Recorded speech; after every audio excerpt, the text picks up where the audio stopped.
everyone, it's Ariesi. Welcome and welcome back to my channel. Di video kali ini aku akan membahas buku-buku apa aja yang udah aku baca sampai ke kurang lebih ke pertengahan September. Sekarang tanggal berapa sih? Sekarang belum tanggal 15, tapi aku lagi nggak mood buat meneruskan baca, jadi aku rangkum aja bukunya sekarang. Aku wrap up aja, aku bikin wrap upnya sekarang aja. Sampai anggaplah pertengahan September kurang lebih aku cuman baca 4 buku, 3 e-book dari Ipusnas dan 1 buku fisik. Jadi tanpa menunggu berlama-lama lagi, berikut buku-buku yang aku baca sampai pertengahan September 2021. Buku pertama yang aku baca adalah The Devil Wears Kilt karya Susan Enoch. Ini buku pertama dari seri Scandalous Highlander. Kita tentang seorang Highlander. Dia kakak pertama dari berapa bersaudara gitu. Namanya siapa ya? Adiknya itu tiba-tiba kabur ke Inggris. Dan jadi dia terpaksa harus mengejar adiknya ke Inggris untuk membawanya pulang kembali. Di sini juga ada apa ya istilah? Masing-masing punya stereotype. Kalau orang Inggris mengenal orang-orang Highland di Skotlandia itu sebagai orang-orang barbar yang kalau menyelesaikan masalah selalu pakai otot, nggak mau berdiskusi lagi dan nggak mau membicarakan masalah itu lagi. Jadi langsung main tonjok aja. Jadi image-nya seperti itu. Sementara image orang Inggris sendiri di mata orang Highland, di mata orang Skotlandia di cerita ini ya, itu orang Inggris itu sopan, kemudian punya tata krama, tapi juga mereka itu pengkhianat, pengecut, kalau nggak salah itu sebutannya, itu image-nya gitu loh. Jadi mereka masing-masing punya stereotype sendiri terhadap satu sama lain, sehingga sebenarnya si karakter utama cowok ini dia nggak mau, dia tuh kayak males banget gitu loh. Dia nggak mengizinkan adanya ke Inggris untuk menjadi debutan, dan adanya kabur sehingga dia terpaksa harus mengejar. Dan ketika dia sudah sampai ke Inggris, dia bertemu dengan karakter utama wanita namanya Charlotte. Charlotte dan Ranulph ini, dua karakter ini, mereka itu opposite attract. Mereka punya sifat dan watak yang benar-benar berbeda. Dan tapi yang namanya kalau cerita pakai trope opposite attract itu justru mereka saling melengkapi gitu kan. Romansnya di sini bagus. Aku kasih buku ini 3,5 bintang kalau nggak salah. Romansnya bagus, dia lebih ke romantik ketimbang steamy, tapi steamy-nya ada, steamy scene-nya itu ada, tapi dia lebih ke lebih ke kata-kata, lebih ke perilaku seorang gentleman seperti itu. Jadi makanya aku bilang dia lebih ke romantik daripada ke steamy. Cuman ya tetap ada adegan steamy-nya. Buku kedua yang aku baca adalah The Heat Is On karya Jill Shelvis. Ini romance suspense. Dan lebih lengkapnya ini steamy, smutty, spicy romance suspense, alias bukan sangat banyak lagi, terlalu banyak adegan steamy-nya. Jadi The Heat Is On ini ceritanya tentang si karakter utama. Dia kerja di sebuah toko roti dan dia juga kokinya, dia pembuat kuenya. Suatu hari dia itu punya kencan. Kemudian mereka one night stand. Ketika dia kembali ke toko roti, dia lagi sendirian. Terus ada suara dan dia ngeliat di dapurnya atau di bagian belakang dapurnya udah ada mayat. Dan mayat itu tertembak gitu loh. Jadi ketika polisi datang, ternyata salah satu polisinya detektif.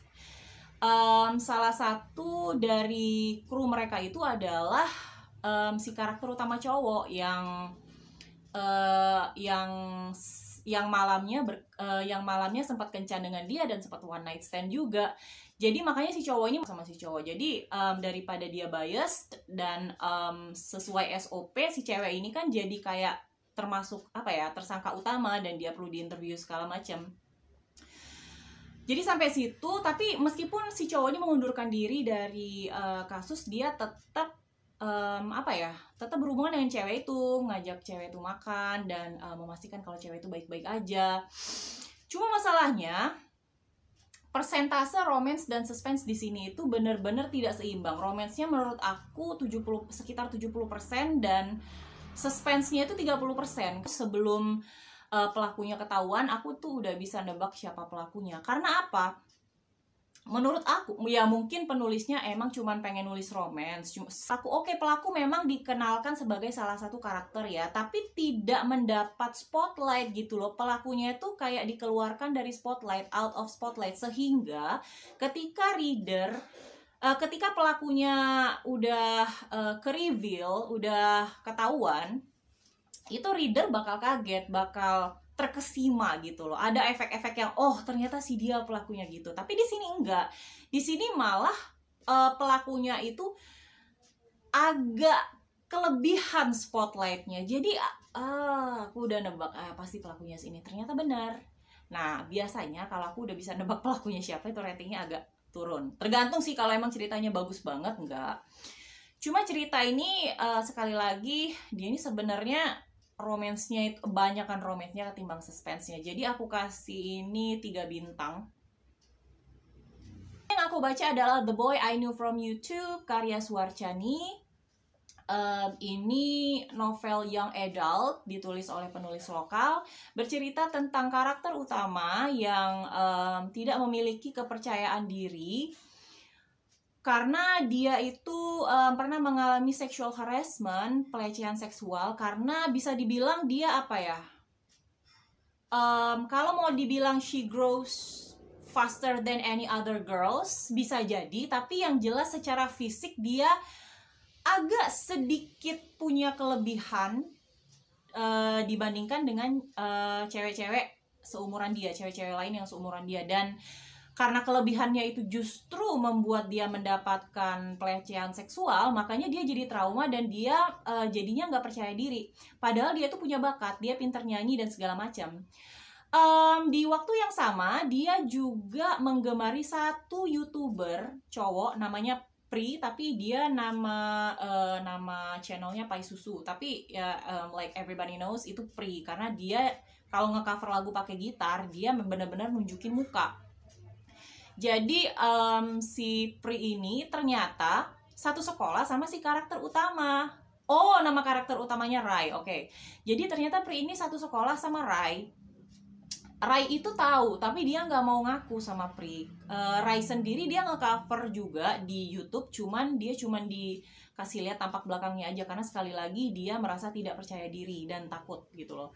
Jadi intinya kayak main kucing-kucingan sih.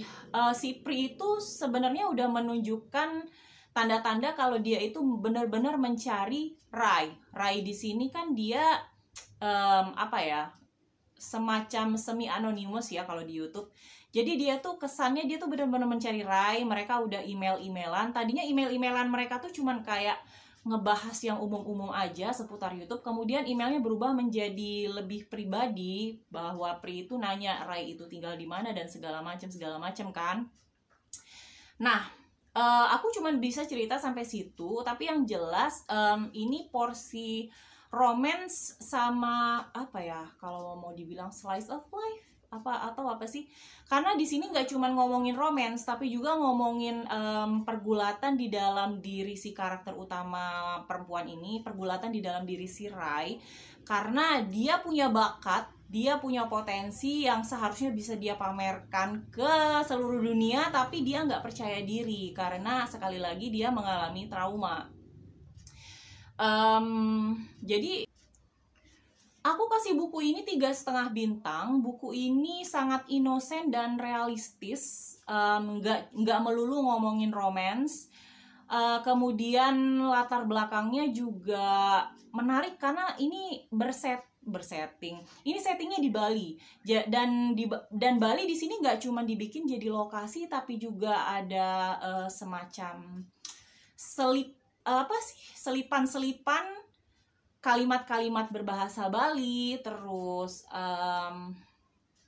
apalagi ya, kulturnya juga disuguhkan di sini. Jadi Balinya tuh benar-benar benar-benar kita tuh kayak oh gitu toh. Jadi kita bisa sekalian belajar gitu kultur di Bali, meskipun mungkin banyak yang udah tahu kultur di Bali itu seperti apa, tapi menurut aku detail-detail kultural yang dibubuhkan di sini itu sangat sangat memberikan nilai ekstra.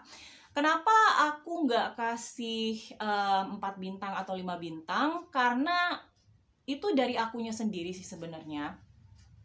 Kayaknya aku udah, ini terlalu apa ya, terlalu YA buat aku. Jadi emosi yang ada di sini tuh bener-bener naik turun naik turun naik turun, dan aku udah terlalu tua untuk membaca buku dengan apa ya, dengan emosi yang ada di plot, terutama yang karakternya remaja itu kayak melelahkan menurut aku. Tapi ya itu sekali lagi tuh dari akunya, aku jadinya karena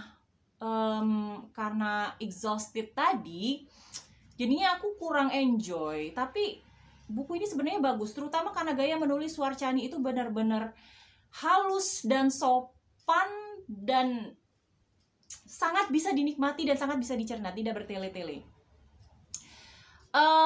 Kekurangannya adalah menurut aku ya, ada beberapa hal di tulisan penulis ini yang terkesan repetitif, dan aku kalau udah baca hal-hal yang repetitif itu agak, kalau bisa jangan repetitif.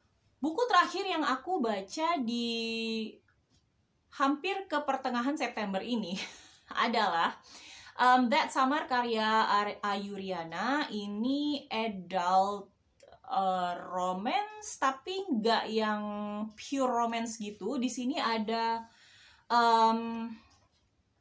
apa sih, sisi kehidupan dari masing-masing karakter. Jadi That Summer ini bercerita tentang, siapa sih nama karakternya, Julia dan Ethan.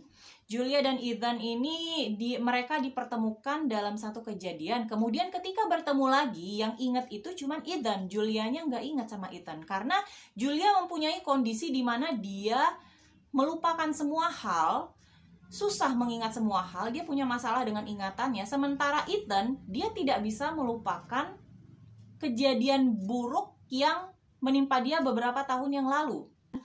Karena si Julia ini punya masalah sama ingatannya, jadi dia berkonsultasi, dia pergi ke apa sih, pusat rehabilitasi, dan dia punya dokter sendiri, istilahnya tuh kayak ya dia ngobrolnya cuma sama dokter yang itu. Kemudian si Ethan, dia ini relawan di tempat yang sama. Jadi sehingga dia ditugaskan untuk menjadi teman ngobrolnya Julia. Tapi sesuai SOP mereka itu ngobrolnya nggak face to face. Mereka itu sebenarnya face to face, tapi kayak dihalangi oleh apa sih? Dihalangi kaca yang tidak terlihat atau apa gitu. Jadi mereka cuma bisa mendengar suara satu sama lain, dan mereka di situ ngobrol, mulai dari ngebahas ingatannya Julia, masalahnya Julia, sampai curhat-curhatan. Ethan nggak tahu kalau itu Julia, dan Julia nggak tahu kalau itu Ethan. Mereka pakai nama samaran. Tapi karena perusahaan yang menaungi mereka berdua ini sedang menjalani kerjasama di cerita ini, jadi sebenarnya mereka itu ketemu terus setiap hari gitu loh. Cuma si Julianya nggak ingat, yang ingat cuma si Ethan doang gitu. Ceritanya kurang lebih seperti itu. Aku kasih buku ini full 5 out of 5 stars alias 5 bintang, karena buku ini sebenarnya super angsty, dan sebenarnya aku tuh nggak suka buku-buku yang ceritanya angsty. Tapi awalnya aku nggak tahu kalau ini ceritanya angsty. Aku tuh bacanya nggak pakai baca blurb lagi gitu loh. Atau mungkin aku pernah baca blurbnya tapi aku lupa, dan aku tertarik sama covernya, dan pas aku baca ternyata angsty banget. Emosinya tuh kayak apa ya, kayak badai emosi gitu loh yang ada di sini. Karena di sini juga ada marah, sedih, frustasi, dan segala macam. Nanti aku juga taruh trigger warningnya di sini kan.